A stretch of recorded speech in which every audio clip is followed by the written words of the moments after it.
les systèmes hydrauliques de l'Airbus A320, en tous les cas, leurs interfaces sont visibles à la fois sur le Void Panel tout en haut, vous voyez, en hydraulique, soit sur les ECAM et notamment les cams du bas, qu'on appelle System Display.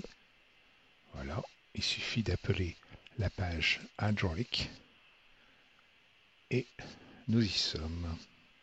Alors les systèmes hydrauliques sur la 320 sont au nombre de 3 qui portent des couleurs et qui sont toujours représentés de gauche à droite. Et on retrouvera ce positionnement, vous voyez, green, blue, yellow, à travers aussi leur interface de commande, green, blue, yellow, de gauche à droite. Donc,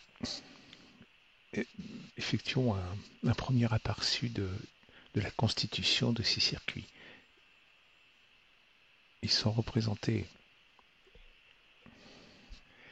constitués de bas en haut par un réservoir avec sa jauge, une indication, en l'occurrence là, de low pressure puisque les moteurs sont arrêtés, et la pression en PSI à l'intérieur du circuit.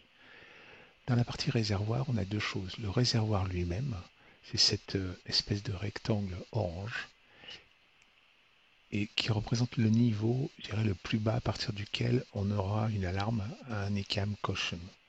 Donc quand ce curseur-là arrivera en cas de fuite par exemple, ou de problème quel qu'il soit, à ce niveau-là on aura un ECAM caution. Ici ce rectangle vert représente le niveau de fluctuation possible du niveau électrique dans le du niveau hydraulique dans le circuit en fonctionnement nominal. Et là en l'occurrence le curseur nous indique qu'il est plutôt dans la partie haute de du niveau nominal de ce circuit green. Ensuite, ici, là, le numéro 1 représente Engine 1, c'est-à-dire qu'il est pressurisé par défaut par une pompe hydraulique entraînée par le réacteur numéro 1. Et le réacteur numéro 1, c'est bien celui qu'on trouve à gauche, avec le master switch on-off pour mettre en route le moteur. Idem pour le numéro 2, l'engine numéro 2 va pressuriser le système yellow. En cas d'incendie, ce rond-là représente une fire cut-off valve, une valve de coupure de circuit en cas de feu moteur. Et notamment, cette vanne va se positionner en travers et de couleur ambre en cas d'appui sur le système anti-feu de l'engine 1. LO pour low pressure, qui nous indique qu'on est dans un système en dessous, qui produit une pression au-dessous de la pression nominale, bien entendu, puisque les moteurs sont arrêtés. La pression nominale de ces trois circuits, qui est indiquée ici, à chaque fois, est en PSI, déjà, en unité PSI, et elle est d'environ 3000 PSI pour chacun de ces circuits, ce qui fait environ 200 bars. Tout le circuit-là, le haut du circuit est ambre, couleur ambre, ce qui indique que le circuit ne fournit pas de pression hydraulique et qu'il est dans un état low pressure, inactif. Le circuit yellow maintenant, lui, va présenter la même réserve de pression hydraulique, de circuit hydraulique, la jauge qui est légèrement au-dessus du nominal, la fire cut-off valve, low pressure. Donc le numéro 2, ce qui indique qu'il est mis sous pression par l'engine numéro 2. Et puis même histoire. En plus, ce circuit yellow est peut-être pressurisé par une pompe électrique. Nous y reviendrons par la suite. Le circuit bleu, lui, est un peu différent. Il est énergisé, mis sous pression par une pompe électrique qui fonctionne en continu. Et il peut aussi être, en cas de secours, mis sous pression par la RAT, la Ramer Turbine, à savoir que c'est une petite éolienne, une petite hélice qui fonctionne en éolienne, qui sort automatiquement ou manuellement en dessous de l'avion et qui tourne en fonction du vent relatif de l'avion et qui permet, en cas de catastrophe avancée, on va dire, d'énergiser l'avion, puisqu'elle entraîne à la fois une pompe hydraulique, à la fois un générateur électrique. Je parle de catastrophe un peu avancée parce que la RAT peut se déclencher soit manuellement, soit automatiquement quand on perd les deux AC bus, donc les deux bus électriques alternatifs, ou bien sur demande, enfin, sortie manuelle par l'équipage. Cette valeur de 3000 PSI, donc qui fait environ 200 bars, n'est pas toujours exactement à 3000 PSI. On voit des fluctuations de 50, 100, 150 PSI dans chaque circuit en fonction de la demande, à savoir des équipements qui utilisent à un instant donné de la pression hydraulique et suivant aussi la quantité de fluide demandé. Lorsque le circuit bleu est énergisé seulement par la rate, lui, il n'est sous pression qu'à 2500 PSI. Maintenant, qu'en est-il de cette ligne verte là avec les flèches indiquées PTU? PTU, ça veut dire Power Transfer Unit. C'est un système bidirectionnel qui permet de pressuriser le circuit green à partir du yellow et le circuit yellow à partir du circuit green. Mais attention, il n'y a pas dans cette PTU de transfert de fluide hydraulique. Il s'agit juste d'un transfert de pression. Donc, quand le circuit green pressurise le yellow, c'est bien seulement un transfert de pression, une mise sous pression du yellow, sans aucun, avec une étanchéité totale euh, pour ce qui est du liquide lui-même, ce qui permet bien entendu, si on a une fuite dans par exemple le yellow, de le pressuriser une fuite dans le green et que l'on pressurise à partir du yellow avec la PTU, eh bien, s'il n'y avait pas une parfaite étanchéité, on viderait l'ensemble des deux circuits, le green, le yellow. Là, ça ne risque rien, le green se viderait, le yellow resterait. Puisqu'au bout d'un moment, le système de PTU ne fonctionnerait plus, puisqu'il n'y aurait plus de liquide là-dedans. Et c'est un des fondamentaux dans un circuit hydraulique. Vous allez beau avoir des pompes hydrauliques dans tous les sens, s'il n'y a plus de fluide, il n'y a plus de pression. Ce système de PTU, donc il est bidirectionnel, il permet encore une fois de pressuriser le green à partir du yellow et vice-versa. Et il se met en route automatiquement lorsque la différence entre les deux circuits est de 500 PSI. Donc en nominal, si pour une raison quelconque on a le green à 3000 PSI, le yellow qui descend à 2500, la PTU va se mettre en route et va pressuriser dans ce sens. On peut bien entendu la mettre en route de manière manuelle et on verra tout ça en détail un petit peu plus loin. Regardons la production de pression maintenant. On a vu tout à l'heure rapidement que le circuit green était pressurisé par un système de pompe hydraulique entraîné par l'engine 1, le réacteur 1, mais il peut aussi être mis sous pression à partir du yellow, si bien entendu celui-ci est en fonctionnement nominal et via la PTU, ce qui fait deux sources d'alimentation pour le circuit green. Le yellow, il est un peu symétrique, il est pressurisé en nominal par l'engine number 2 et aussi par la PTU à partir du green, si le green est en fonctionnement nominal. Mais il y a quelque chose en plus, c'est qu'il peut aussi être mis sous pression avec une pompe électrique que l'on voit apparaître ici en blanc par défaut. Le circuit blue, lui, est assez différent.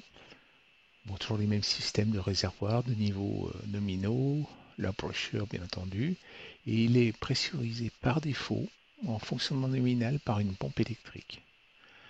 Et accessoirement, il est pressurisé par la RAT.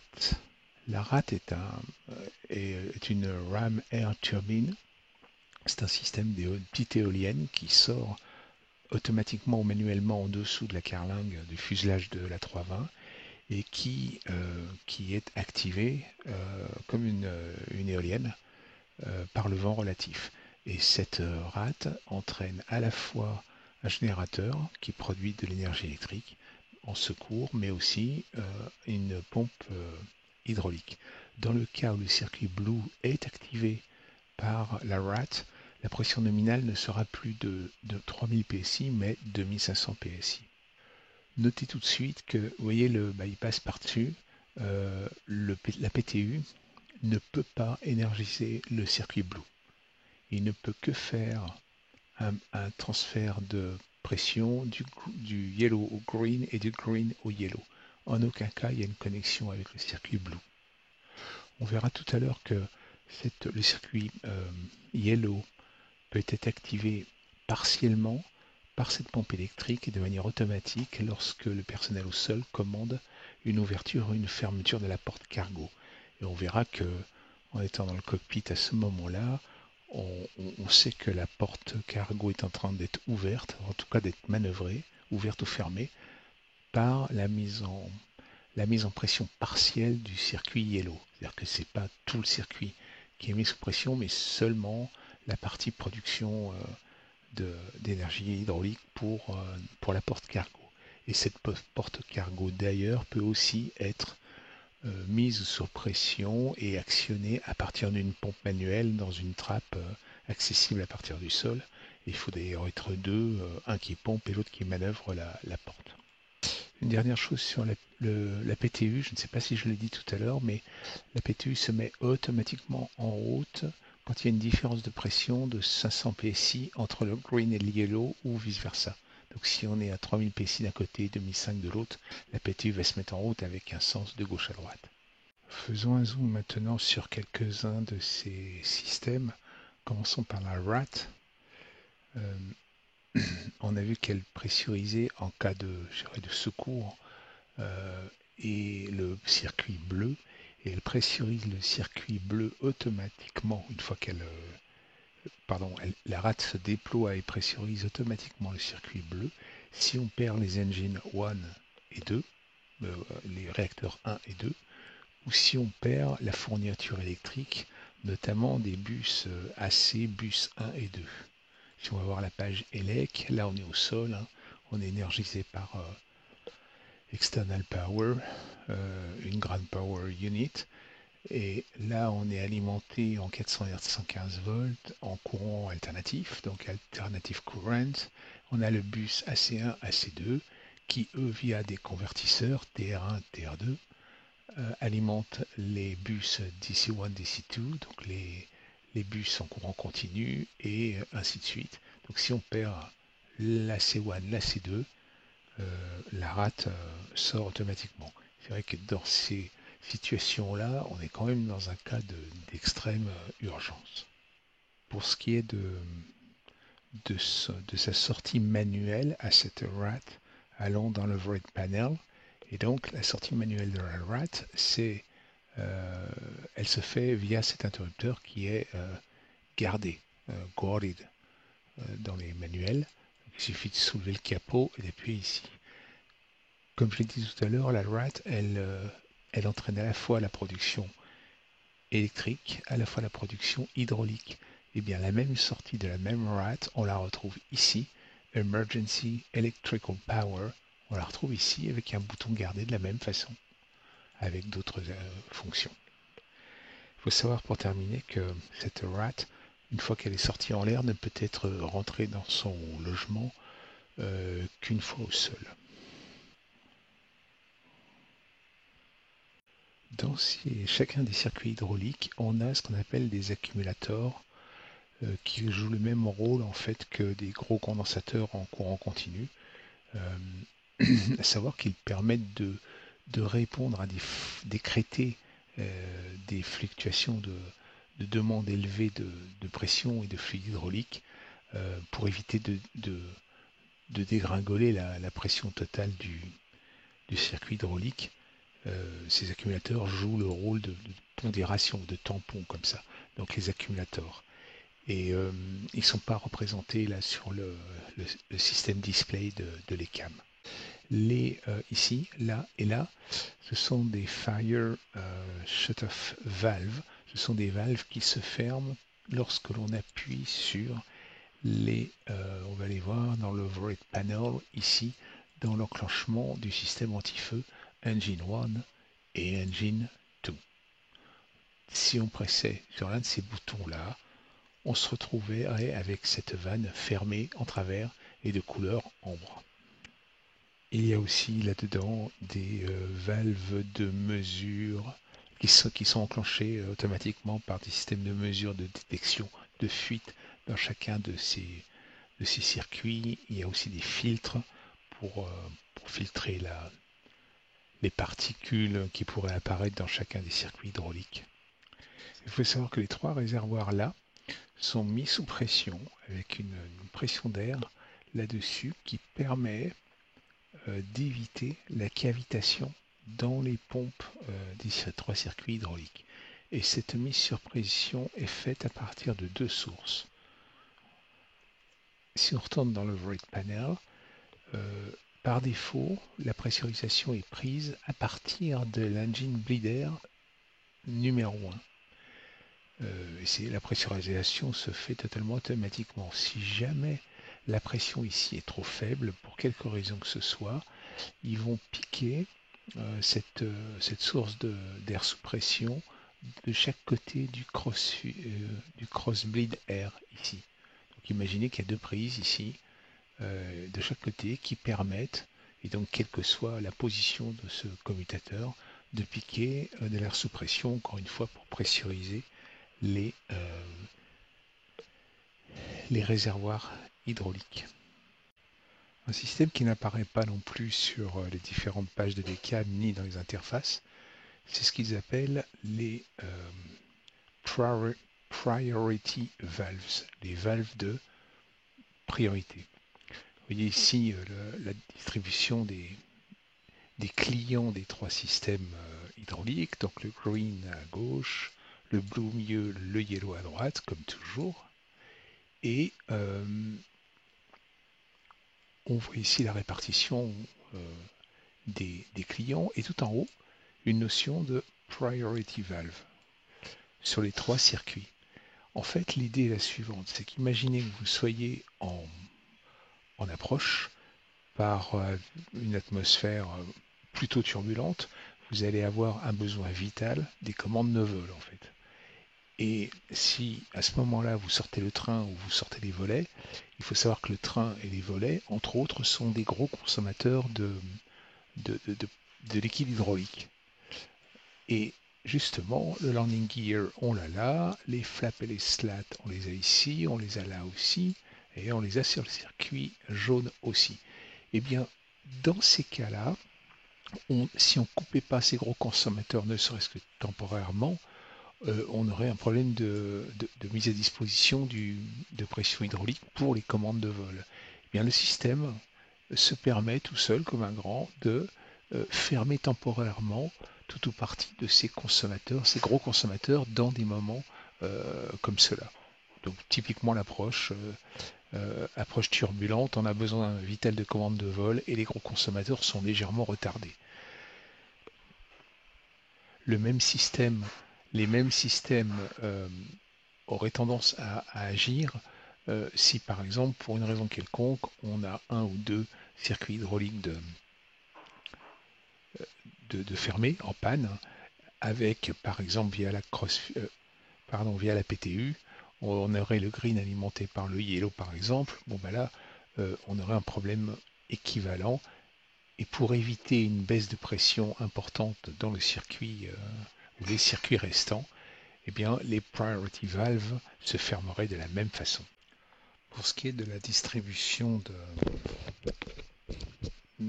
plutôt des clients, entre guillemets, des utilisateurs, des systèmes récepteurs de cette pression hydraulique, on trouve en fait pour chacun des circuits là, de gauche à droite, le green, le blue et le yellow. En fait, on voit tout de suite que qu'est-ce qui est actionné? On a la partie landing gear, donc le train d'atterrissage, tout ce qui est brakes, donc freinage, tout ce qui est nose wheel steering, c'est-à-dire le fait de guider l'avion au sol à l'aide de la roulette de nez. Et ensuite, c'est tout ce qui est commande de vol, c'est-à-dire les flaps, les slats, les riders, enfin, le palonnier, les volets, les spoilers. C'est essentiellement tout ça. Et comme le système est hautement redondant, euh, tout est bien entendu croisé. C'est-à-dire que, par exemple, le système le plus redondé, c'est la gouverne de vol. On la retrouve là, énergisée par le système blue, le système green, et on doit la trouver dans le yellow. Euh, le green, d'ailleurs, on peut voir, vu la liste et les systèmes commandés, que c'est, je dirais, presque le plus important, puisque il a une quantité, on le retrouve distribué dans une quantité de commandes de vol et de systèmes de freinage et landing gear, etc. Euh, le landing gear, on le trouve ici. Le freinage normal, on le trouve là. Et ensuite, on retrouve tout ce qui est stabilizer, rudders, les spoilers, etc.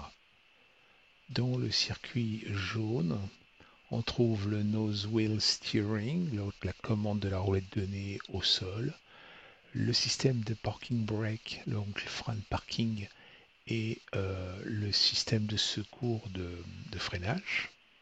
Et on commence déjà à deviner, si vous avez déjà entendu parler du fait que s'il y a un long roulage au sol pour économiser du carburant, on roule qu'avec un seul réacteur pour avancer. Et le problème, c'est que si on roule avec le circuit green, donc l'engine one en route, on va avoir un problème de freinage et de secours avec le circuit jaune. Et on verra l'intérêt justement d'utiliser cette pompe électrique pour énergiser le circuit jaune dans ce cas-là, par exemple. Maintenant, puisqu'on parle des commandes de vol avec les distributions de circuits hydrauliques, ben regardez, si vous arrivez sur la page Flight Control, on voit les numéros, par exemple, là, des speed breaks, ici, avec green, blue, yellow. Là, tout est arrêté, on est au parking, mais on verra par la suite que si l'une de ces couleurs, un de ces circuits s'allume ambre, couleur ambre, ce qui indiquera que il y a un défaut dans le circuit, et on verra du premier coup d'œil quels sont les circuits impactés. On voit par exemple sur les ailerons gauche qu'ils sont alimentés par le blue et le green, alors qu'à droite, c'est le green et le blue. Je viens donc de dire la même chose. Le trim de pitch est alimenté par le green et le yellow. Ici, on a le blue et le green. Le rudder, donc le palonnier et la dérive de direction, en fait, est alimenté par les trois circuits. Et si maintenant on va sur la page Wheel, voilà, on va retrouver aussi pour rappel les numéros des spoilers, puisque c'est la page qui s'affiche quand on se pose, et donc c'est celle qu'on va surveiller pour voir si les spoilers, les ground spoilers euh, se déploient correctement. Et on voit ici, vous voyez, au niveau du brake, des freins, normal braking qui est alimenté par le green, alternate braking, donc en secours par le yellow. Et puis un petit coup d'œil en passant, puisqu'on n'en est pas très loin, sur l'indicateur de frein, on y reviendra plus tard. Ici, la notion d'accumulateur, de réserve de pression, de secours. Et là, on est au sol, tout est arrêté. Et la pression des freins est appliquée, les freins de parking, est appliquée à partir de cette pression dans l'accumulateur, dans la réserve. Et vous voyez, c'est rappelé ici, accu only. Le frein de parc est seulement appliqué en ce moment euh, à partir de l'accumulateur. Essayons de faire un premier tour à la fois du panneau sur l'overhead hydraulic, vous voyez, c'est ici, à la fois de la signalétique de l'ECAM, pardon, sur la page hydraulique, et de l'interface là sur le overhead panel de ce qui concerne l'hydraulique. On y reviendra plus en détail, mais ce premier tour d'horizon nous permettra de voir un peu plus clair sur les interactions entre les commandes et l'affichage ECAM. Et peut-être certainement mieux comprendre, mieux visualiser ce dont on vient de parler. Donc les trois circuits hydrauliques de gauche à droite, le green, le blue, le yellow, le green, le blue, le yellow. On a vu qu'il y avait une PTU qui était bidirectionnelle entre yellow, hein, là on a bien un bypass, au green. On sait que le circuit yellow est alimenté par une pompe électrique, elle est ici, electric pump. Et d'ailleurs, si je la mets en route, euh, on va voir apparaître ici le fait qu'elle est active en vert. Et c'est quelque chose dans la vraie vie qu'il faut faire que si on a avant la clairance du personnel au sol, parce que si jamais on pressurise de manière hydraulique l'avion et que des commandes de vol pour quelconque raison sont amenées à bouger, on peut assommer quelqu'un, blessé, voire sévèrement blessé ou esquinter une partie de l'avion, toutes les parties mobiles. Donc, supposons qu'on ait une clearance du personnel au sol, on met sur l'électrique pompe sur on, et ici, alors on voit deux choses.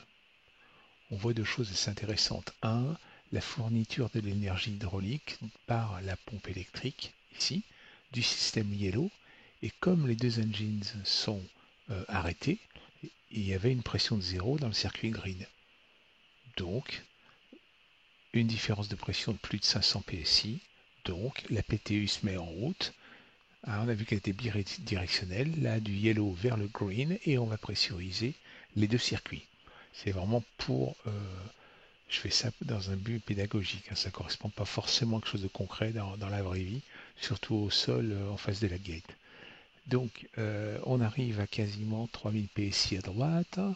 Petit à petit, on arrive à 3000 PSI aussi sur le circuit green. On va attendre de, de l'atteindre. Vous voyez les fluctuations du fait du fonctionnement des différents récepteurs.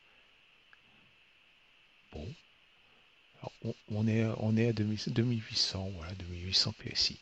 Si maintenant, pour une raison quelconque, on voulait empêcher la mise sous pression du circuit green, eh bien, on a vu tout à l'heure que la PTU qui est représentée ici, elle est en mode auto parce que light out, c'est-à-dire la philosophie de Airbus, à savoir que tout est éteint en fonctionnement nominal, donc en automatique. En l'occurrence, on appuie dessus, on a un off qui apparaît, on a coupé le circuit PTU et le circuit green se dépressurise, alors que le yellow reste pressurisé. On enlève, on remet sur off l'électric pump qui redevient light out, éteint, et on voit la pression qui diminue. Il faut savoir que cette pompe électrique là n'est pas faite pour fonctionner de manière longue sur la durée, sauf en cas de secours où on fait ce qu'on peut.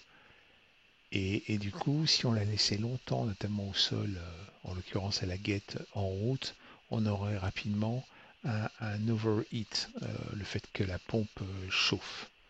Et on aurait un caution, un ICAM message caution en plus. Autre chose, bien que l'on ait aucune pression, en l'occurrence là, de demander sur aucun des circuits, on voit une chose ici, c'est que la jonction de la PTU est en couleur ambre, simplement parce que on l'a mis sur off. Si je la mets sur on, elle est armée. Ce qui ne veut pas dire qu'elle fonctionne. Vous avez vu tout à l'heure que en fonctionnement, les triangles là sont pleins. Pour revenir sur cette pompe électrique, lorsque le personnel au sol commande l'ouverture de la porte cargo, qui est l'avant à droite de l'avion, cette pompe électrique est actionnée de manière automatique et elle ne met sous pression que le circuit de la pompe électrique. Elle ne met pas sous pression tout le circuit yellow. Et pour éviter de mettre sous pression de manière accidentelle le circuit green par la PTU, eh bien, la PTU est désactivée, est inhibée pendant l'ouverture de la porte et 40 secondes après la manœuvre de la porte. Donc, je vais demander au personnel au sol d'ouvrir la porte cargo à travers l'interface, bien entendu, de fly-by-wire. Il n'y a pas de magie. Donc, ça va se passer assez vite. Je vais demander l'ouverture de la porte cargo, le temps que la commande arrive. Le circuit, la pompe électrique va se mettre en route, va énergiser la partie yellow qui alimente la porte cargo, la PTU va s'inhiber juste avant. Le temps de fonctionnement de la porte, on va voir cette partie de circuit yellow qui va être sous pression. Et une fois la porte ouverte et verrouillée, la pompe électrique va s'arrêter, on va voir la pression diminuer. Quelques 30-40 secondes après, la PTU va se réarmer. Vous êtes prêts? Allons-y, je commande l'ouverture de la porte cargo maintenant. Regardez, la pompe électrique s'est mise en route, on monte à 300 PTU, la PTU c'est, pardon, 3000 PSI, la PTU s'est désactivée. Si on va voir la vue extérieure, la porte s'est bien ouverte et le chargement du cargo a commencé. Là, on a la Ground Power Unit qui nous alimente en 115 volts 400 Hz. Quelques instants après, donc la porte est ouverte, verrouillée, on l'a vu, la pompe électrique s'est arrêtée, le circuit yellow se dépressurise. Allons voir ce qui se passe dehors. Le chargement du cargo bagage a commencé et je vous retrouve dans un petit moment quand ils auront fini de charger. Ils vont repartir et la porte sera recommandée à la fermeture.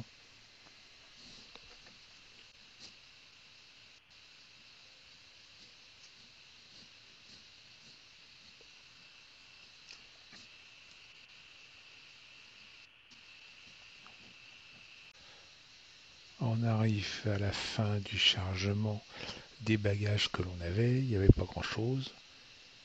Et il va finir par repartir, le petit bonhomme, avec son tapis roulant.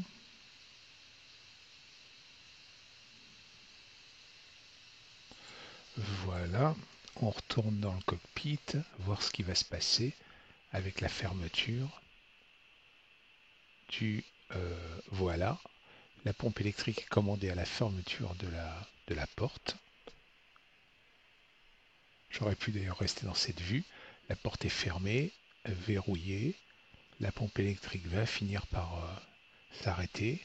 La PTU avait été désactivée avant.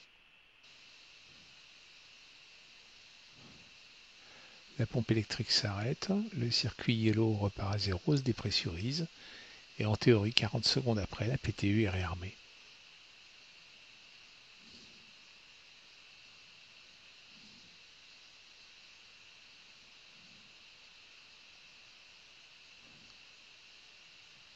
Et voilà, la PTE est réarmée. On peut reprendre une vie normale. On va maintenant démarrer un moteur, exceptionnellement au stand pour le côté démonstration pédagogique. Euh, je vérifie quand même, parce que tout à l'heure j'avais fait quelques essais que j'ai bien, oui, remis le front park. On avait l'API en route. On demande au sol de désactiver l'alimentation électrique. Je la désactive ensuite du cockpit, ça évite d'électrocuter tout le monde. Beacon on. Et on va démarrer le moteur 1 et voir ce qui se passe du côté du panneau hydraulique. On va voir déjà, vous voyez, la PTU qui s'est désactivée. Et ça, c'est un des fonctionnements par défaut de la PTU. À savoir qu'elle se désactive à la mise en route du premier moteur. On a vu tout à l'heure toutes ces bizarreries de fonctionnement relatives à la cargo door. Là, c'est relatif à la mise en route du premier moteur. Je vois qu'il démarre pas, j'ai dû oublier un truc. Bah oui, la PU bleed. J'ai fait n'importe quoi. On recommence, voilà. La pression commence à le faire démarrer. On va attendre un petit peu.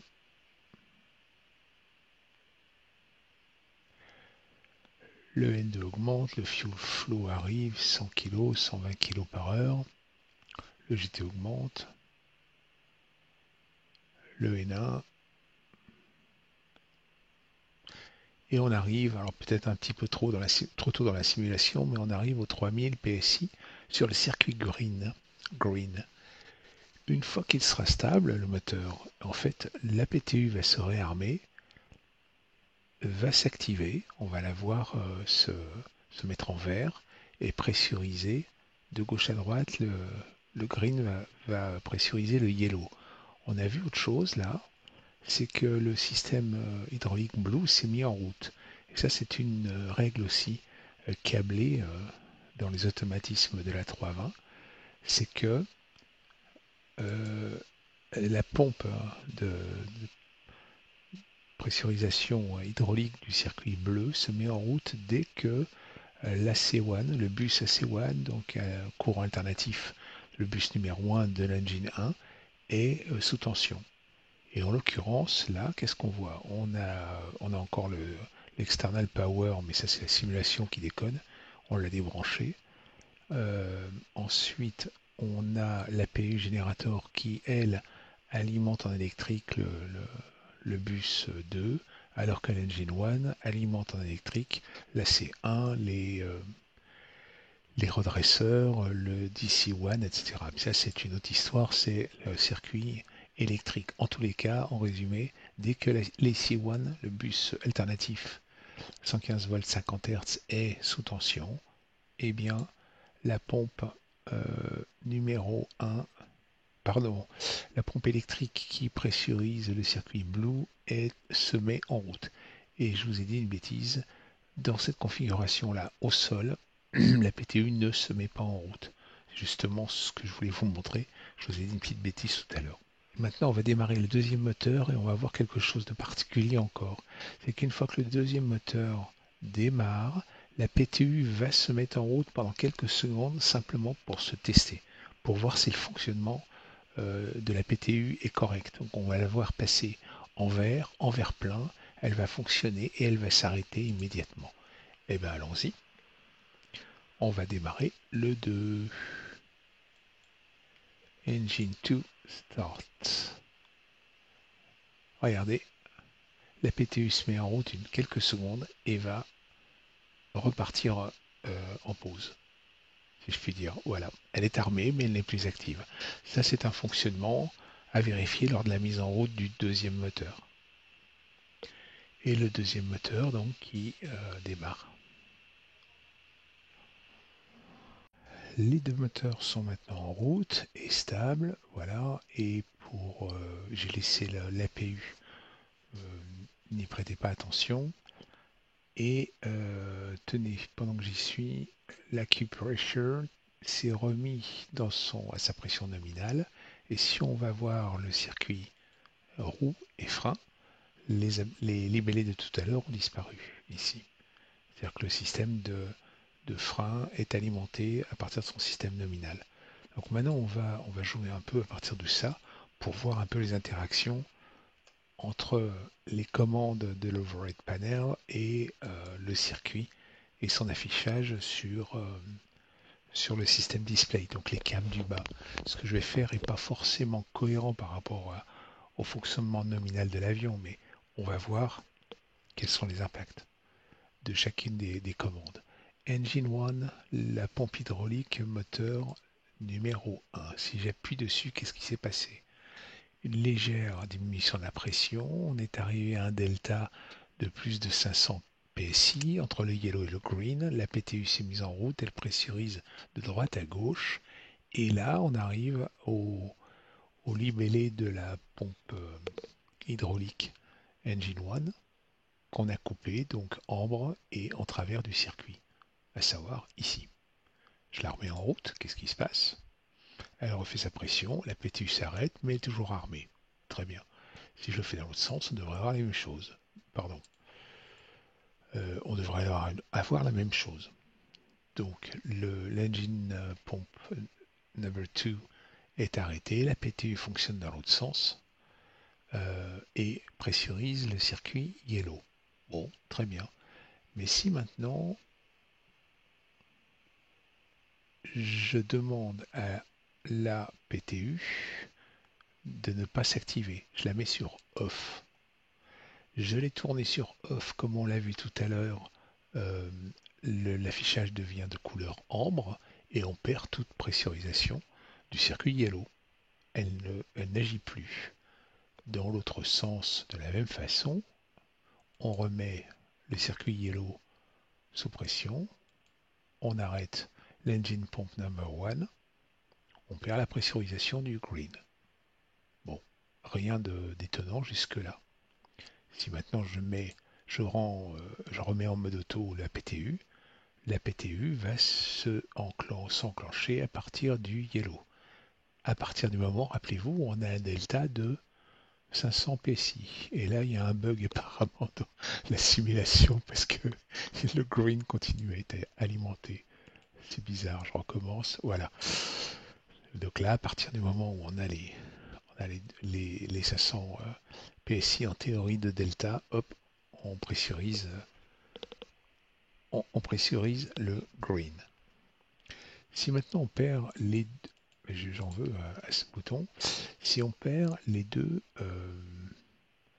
systèmes de génération hydraulique, eh bien la PTU n'a plus tellement de fonction parce elle a rien pour pressuriser, rien. Donc elle est toujours armée, mais elle ne peut plus nous aider. Elle peut plus nous aider et on perd la pression hydraulique sur les deux. Ben, vous vous rappelez tout à l'heure, je vous disais que sur le système display de l'ECAM, on pouvait voir l'ensemble des systèmes qui étaient alimentés par les différents circuits hydrauliques. Ben, allons voir. On va aller dans Flight Control. Qu'est-ce qu'on voit?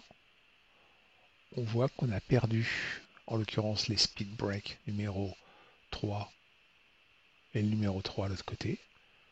On a le blue qui est vert, donc qui est actif. Effectivement, lui, on ne l'a pas saccagé. On y retourne. Le blue est actif.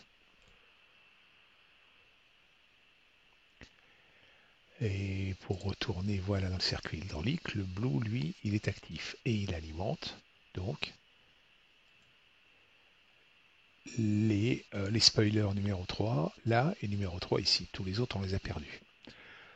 Les ailerons, lui, on est toujours alimenté par le blue et le blue ici, donc les ailerons fonctionnent. Donc là, on aura moins d'efficacité forcément des speed breaks et on doit tomber lors de l'atterrissage dans des procédures particulières. Le trim, lui, bah, il était alimenté par le green et le yellow. Bon, on a perdu les deux. L'élévateur gauche, on est alimenté par le blue ici. Et ben, on continue à jouer. On va remettre sous pression le circuit green. Allons-y. On retourne dans la page hydraulique. Le circuit green est revenu. La page Flight Control. Quels sont les systèmes impactés? Ben là, la redondance fait que même si on a perdu le circuit yellow, dans la génération par l'engine number 2, la PTU prend en charge la mise sous pression du yellow et, ben, on se retrouve avec un système qui est fonctionnement nominal. Vachement bien fait, hein. Maintenant, dans le circuit, dans les roues et les freins, aucun impact en l'état. Si maintenant j'ai pété la mise sous pression du yellow et je coupe la PTU, là on va certainement perdre un certain nombre de systèmes de vol. Allons voir. On a bien perdu le yellow, on a la PTU désactivée, on a encore le green, le blue. Allons dans les flight control, green, blue. On a donc encore, en fait on a perdu les spoilers de chaque côté, le 2 et le 4. Les ailerons, ils fonctionnent normalement. Les élévateurs, les gouvernes de profondeur, celle de droite, elle est énergisée par le blue. Le yellow, on l'a perdu, on le sait. Et dans les rudders, la gouverne de direction, le yellow est perdu, mais elle est actionnée par le green et le blue. Donc si on reprend notre schéma de tout à l'heure, le circuit green, le blue, le yellow, on a perdu, on a dit le yellow, eh bien on retrouve ici par exemple, j'en suis le rudder, on doit trouver, voilà, le rudder qui est alimenté par le circuit jaune, c'est celui qu'on a perdu ici, sachant que le rudder, pas la gouverne de direction, est alimenté encore par le green et le blue. Les speed brakes, on a perdu 2 et 4, droite et gauche, on va les retrouver par là. Spoilers, ici. Les flaps, spoilers 4, voilà. Le right, spoilers 4, donc le droit. Vous voyez, voilà la logique. Ceci dit, imaginons qu'on ait le green, le blue, la PTU est cassée, liée au cassé, et bien l'électric pump, elle peut nous sauver la mise. Et on récupère une pression sur le circuit yellow. Là, c'est un peu extrême quand même, hein. Rien ne nous empêche par contre d'avoir une pression par le moteur électrique et par la PU, dont la PTU. Et dans ce cas-là, je ne sais pas si la simulation est correcte, mais la PTU se désengage, bah oui, puisqu'elle a moins de 500 PSI de delta, puisque sa pompe électrique alimente le yellow. Enfin, si la PTU étant armée et prête à fonctionner, on arrête notre pompe électrique et dès qu'on aura 500 PSI de delta, la PTU va se remettre en route. Pour finir, sur les commandes de l'overhead panel et le système display de la page hydraulique, si maintenant c'est pas faire dans la vraie vie, on actionne le système de lutte incendie sur l'engine one, on va voir, comme annoncé tout à l'heure, le fait que cette valve de anti-feu s'active. Allons-y, boum, voilà. On arrive en low pressure, bien entendu, puisque la valve anti-feu s'est coupée. Et vous voyez que tout à l'heure, regardez le niveau d'hydraulique, à chaque fois qu'il y a des actions des différents récepteurs du système hydraulique, bien entendu, le niveau s'ajuste. Vous l'observerez en vol. Et bien entendu, on est en low pressure ici au niveau de la production de pression sortant du moteur, engine 1, mais la PTU s'est immédiatement mise en route et alimente le circuit green. Si maintenant on va voir dans les flight control, bah, tout est normal, puisque on n'a pas un circuit gauche qui est alimenté par le droit.